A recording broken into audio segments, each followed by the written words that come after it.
And I will continue with our briefing here. Merci beaucoup. Thank you. Thank you, Stéphane. Merci. All right. Good afternoon. I will start off with the release from UNFPA, the UN Fund for Population. Nearly half of women in 57 developing countries are denied the right to decide whether to have sex with their partners, use contraception, or seek health care. That's according to the UNFPA's 2021 flagship State of the World Population Report, which was released today. The fact that nearly half of women still cannot make their own decisions about whether or not to have sex, use contraception, or seek health care should outrage us all, said the executive director of UNFPA, Dr. Natalia Kanem. In essence, hundreds of millions of women and girls do not own their bodies, and their lives are governed by others. The report's findings show that only 55% of women are fully empowered to make decisions over health care, contraception, and the ability to say yes or no to sex.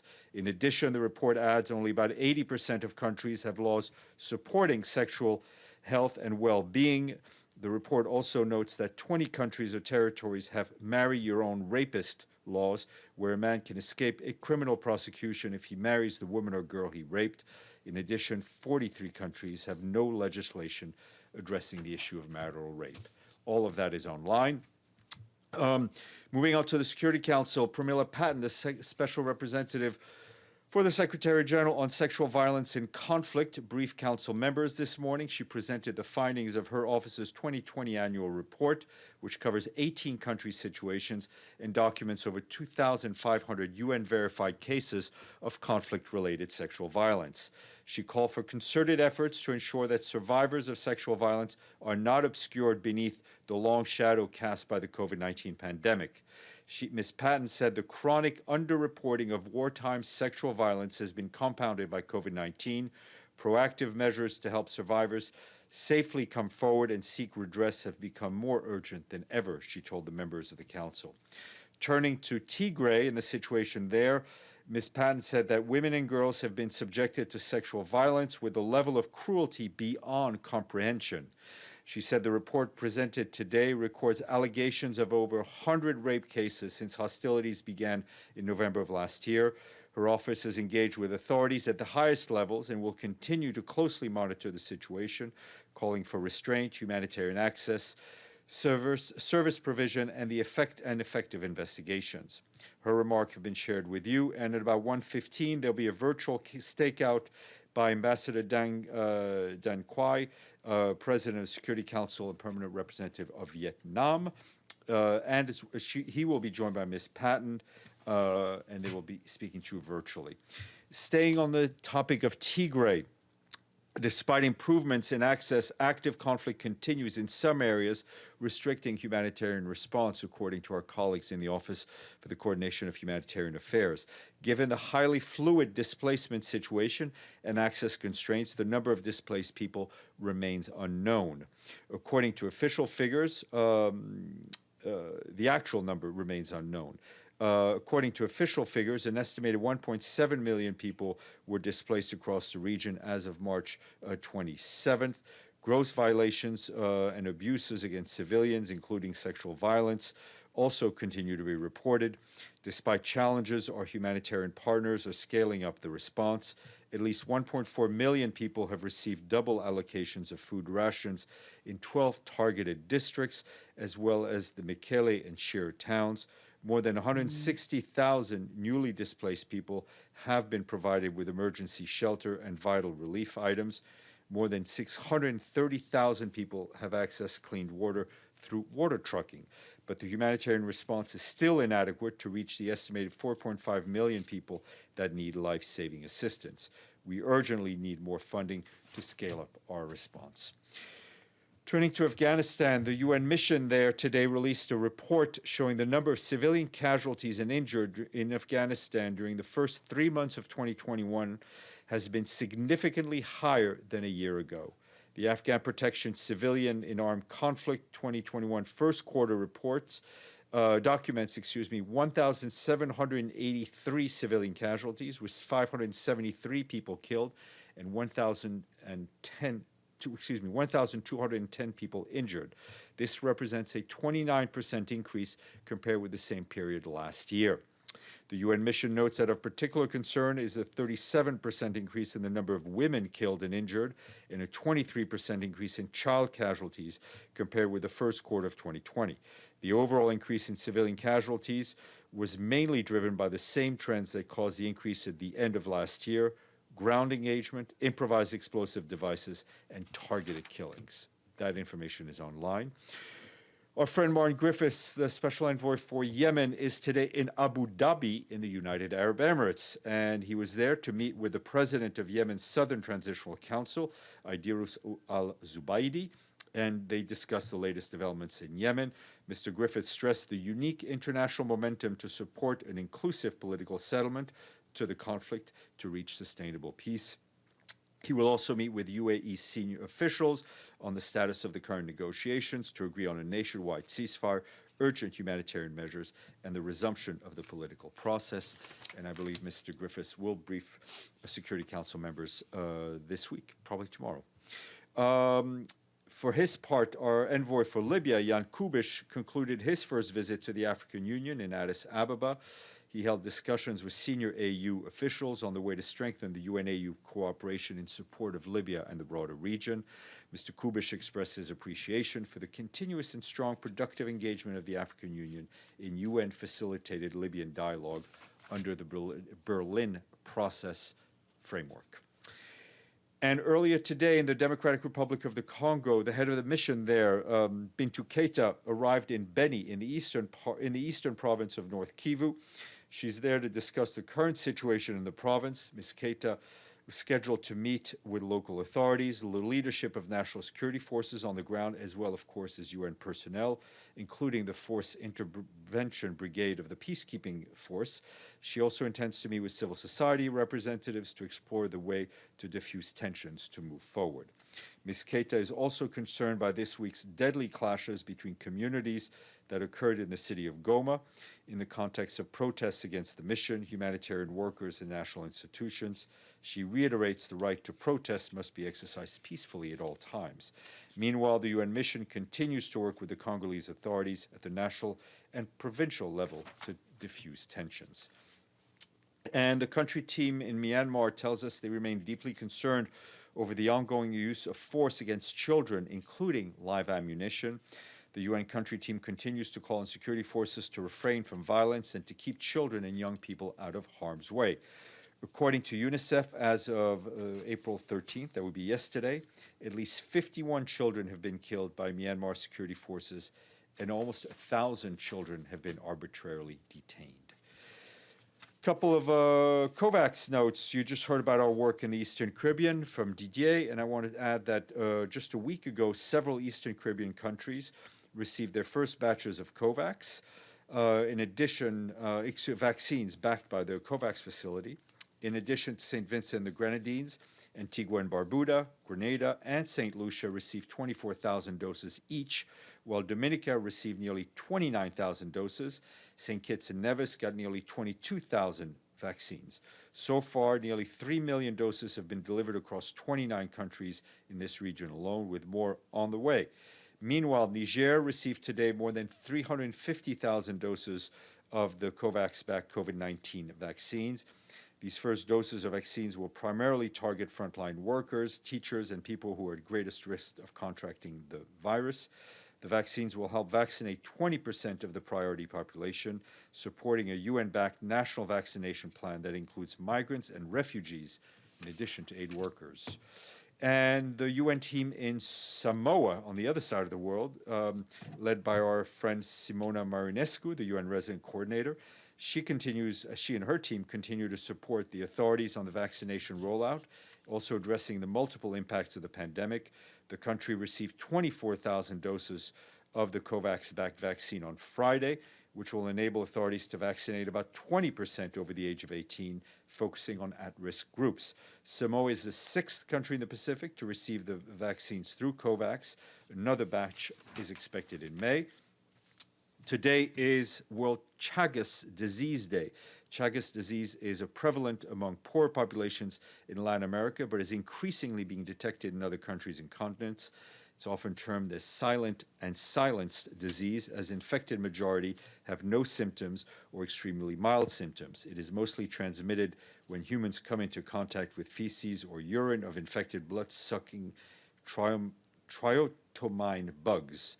Without treatment, the disease can lead to severe cardiac and digestive problems and become fatal.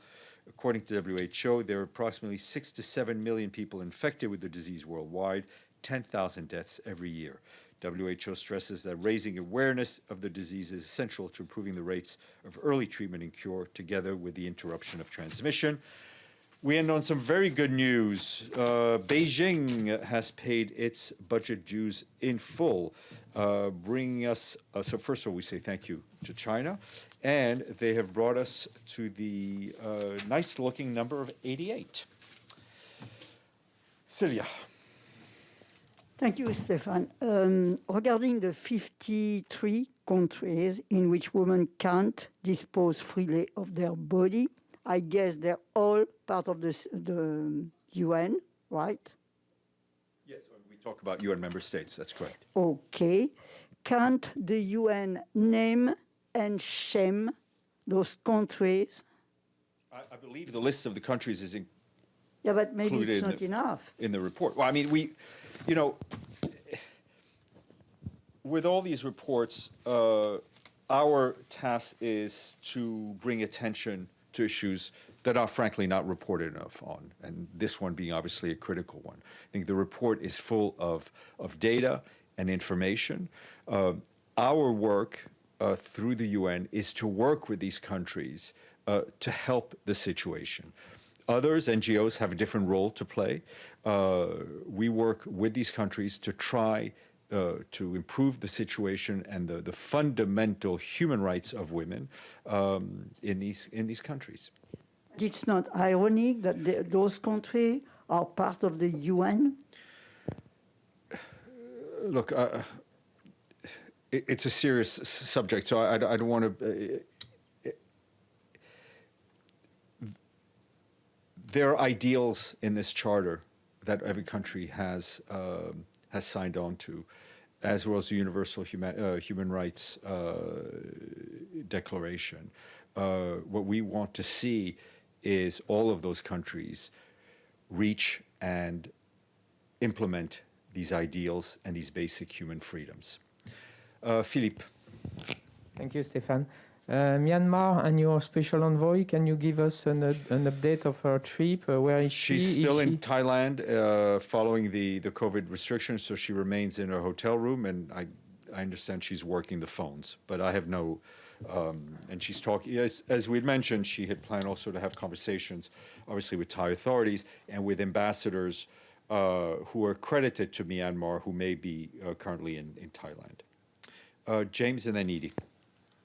I'd like to come back to Afghanistan, because 24 hours later, some of the things we were talking about yesterday are slightly more definitive. So it's very clear now, it's been announced that the US troops and NATO troops are pulling out by September the 11th. What is the reaction from the Secretary General?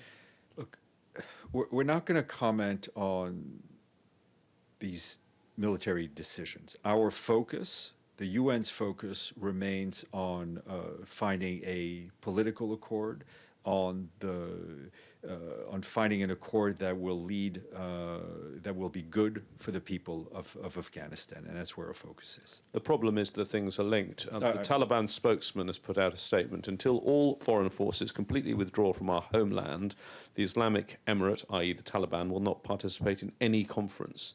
What is your reaction to the fact that the Taliban have said no to your new peace conference on the 24th? Look, we're continuing to engage with all stakeholders with the aim of successful negotiations by the parties to reach a sustainable peace. So statements are going to be made in public. We continue to engage in private. Does it not highlight the fact, though, you have very little, or the international community has very little leverage over the Taliban if those international forces are going to pull out? And aren't there deep worries given the rise in civilian casualties? Yeah, you may be drifting now towards another civil war, like the one after the fall of Najibullah. The issue of Afghanistan has been on the UN's agenda for more than 20 years. Successive secretaries general have had to deal with this issue. We don't hold. I mean, it's no screaming headline that we don't hold all the cards, but we will continue to move forward in encouraging those who hold the cards and those who have the power to work in the same direction. Edie. Thank you, Steph. In Somalia, the president has signed a law extending his own term by 2 years with the approval of the House, but not of the Senate. What is the reaction of the Secretary General? I will just give you a brief headline that the Secretary General yesterday spoke to Mr. Farmaggio. As we've said publicly from here, we've expressed our concern, but I'm expecting a more detailed update for you on that shortly, hopefully. Okay, Dulcie, and then we'll go to the screen. Thanks very much. So on Afghanistan, does the UN anticipate keeping its mission there in the country in light of what's happening, the U.S. withdrawal, et cetera? I mean, and if so, does it have a new agenda in mind? Thanks. Well, I mean, the UN mission continues to be there under mandate from member states. I'm not aware of any plans at all for the UN to pull out. The UN has been present and has remained present in Afghanistan through decades. Right, but there's going to be a change in government most likely. So is the UN prepared for that possibility, the Taliban leading Afghanistan? We are obviously very much aware of what may or may not happen, and that continues to be in our calculus as we do our forward planning. But the UN is not about to abandon the people of Afghanistan. Okay, Toby, and then Evelyn. Thanks, Steph. I know that you speak for the Secretary General and not the President of the General Assembly, but the PGA was in Turkey and then Qatar, and then we just had this announcement on Monday of the peace talks sponsored by the UN, Turkey, and Qatar. So what was the point of the PGA's visit, to your knowledge, to set up the Istanbul talks? I have very little knowledge of a lot of things, and I have absolutely zero knowledge about what the PGA was doing. And I don't mean that to be dismissive at all. I literally don't know. I think that's a question. Brendan is back. He's not briefing today, but you can always reach him. Evelyn. Thank you, Steph. To follow up on Dulcie's question, the Taliban is generously said that it will allow girls to stay in school till the 5th grade or so. In other words, their position on women has absolutely not improved. We know the UN position on women. Is there any particular outreach happening because of the withdrawal of troops? Well, I mean, we have our leadership on the ground has been in touch with the Taliban leadership, and we've often talked about that. Our principles on the equality of rights for men and women, on the need to ensure that the rights that women have regained in Afghanistan are not disposed of, continues both in public and in private. Iftikhar. One more. Sorry, yeah, go ahead, Evelyn. More question. And then we'll go to Iftikhar. Go ahead. The UNFPA report, the controversy over reproductive rights has been going on since the Beijing conference. and it doesn't seem to be getting any better.